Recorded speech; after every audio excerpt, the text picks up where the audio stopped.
जानिए हर सच की कहानी दिनेश ठक्कर की जुबान आपके अपने नेशनल न्यूज इंडिया पर।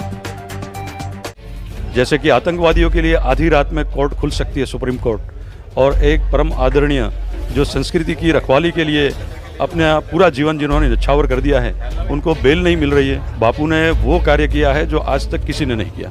मतलब देहाती इलाकों में, वनवासी इलाकों में बापू ने जाके, जैसे घर वापसी बहुत लोगों की है। आज जो सरकार बनी है वो सरकार बापू के प्रयत्नों से ही बनी है, ये मैं कहूँगा, इसमें कोई दो राय नहीं है। बापू अब जेल से नहीं रिहा हो रहे हैं, शासन में जो लोग हैं उसके ऊपर पूरा दुर्लक्ष्य कर रहे हैं। ये बड़े दुख की बात है कि लोगों के दुखों का अंत करने के लिए जो अपने सुखों का अंत करता है वही सच्चा संत है, और वो सच्चा संत हमारे आसाराम जी बापू थे। आसाराम जी बापू के सामने भी एक षड्यंत्र के तहत उनके सामने केस चलाया गया है। उस षड्यंत्र क्या है उसको उजागर करना चाहिए, और बापू को जितना हो सके उतना जल्दी रिहाई करनी चाहिए। ये मेरे आपके माध्यम से सरकार को और जुडिशरी को भी मेरा ये संदेश है। मेरा नाम रविदास है, तापी जिले में हूँ, और अपनी गौशाला है और जागरण के कार्य सारे करता रहता हूँ मैं। देख रहे हैं संत आसाराम जी बापू पिछले 11 सालों से जोधपुर की जेल में। उनको इलाज कराने के लिए, मतलब उनकी तबीयत काफ़ी क्रिटिकल है, मतलब उनको इलाज कराने के लिए भी राहत नहीं मिल रही है।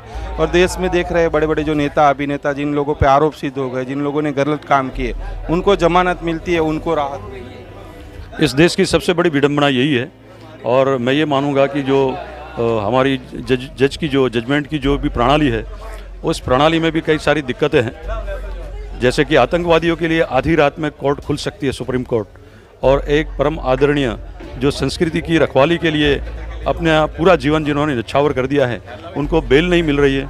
उनको जिस तरह से उनकी बीमारी का इलाज होना चाहिए वो इलाज भी नहीं मिल रहा है। इससे बड़ी और कोई दिक्कत हो नहीं सकती इस देश के लिए।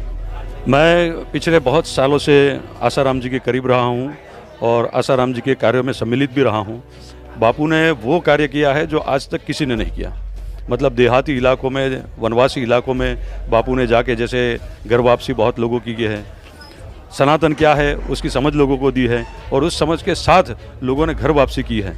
और ये घर वापसी अपने चरम पर जब पहुंच गई, और उसी के साथ एक हादसा ऐसा हो गया, हादसा कहूँ या को इंसिडेंट कहूँ, कि जिस शासन के सामने बापू ने जिस शासन के सामने आवाज़ उठाई थी, जो धर्मांतरण के लिए प्रेरित कर रहा था वो शासन, उसके सामने जब बापू ने आवाज़ उठाई थी, वो परिप्रेक्ष्य पूरा बदल गया। इसके उपरांत भी बापू अभी तक जेल में रिहा नहीं हो रहे। इस बात का सबसे बड़ा दुख है हमें कि आज जो सरकार बनी है वो सरकार बापू के प्रयत्नों से ही बनी है, ये मैं कहूँगा, इसमें कोई दो राय नहीं है। लेकिन इसके उपरांत भी बापू अब जेल से नहीं रिहा हो रहे हैं, शासन में जो लोग हैं उसके ऊपर पूरा दुर्लक्ष्य कर रहे हैं। ये बड़े दुख की बात है। क्या समाज की ओर से आप क्या मांग करना चाहोगे, क्या कहना चाहोगे? न्यायपालिका सरकार को क्या कहना चाहोगे? न्यायपालिका को और सरकार को आपके मंच से, आपके माध्यम से मेरा यही कहना है कि संत जो हैं, वो मेरी अपनी खुद की ये परिभाषा है कि लोगों के दुखों का अंत करने के लिए जो अपने सुखों का अंत करता है वही सच्चा संत है, और वो सच्चा संत हमारे आसाराम जी बापू थे।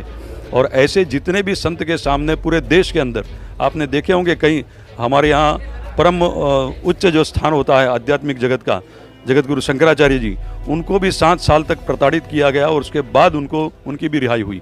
वैसे ही आसाराम जी बापू के सामने भी एक षड्यंत्र के तहत उनके सामने केस चलाया गया है। उस षड्यंत्र क्या है उसको उजागर करना चाहिए, और बापू को जितना हो सके उतना जल्दी रिहाई करनी चाहिए। ये मेरे आपके माध्यम से सरकार को और जुडिशरी को भी मेरा ये संदेश है। जानिए हर सच की कहानी दिनेश ठक्कर की जुबान आपके अपने नेशनल न्यूज इंडिया पर।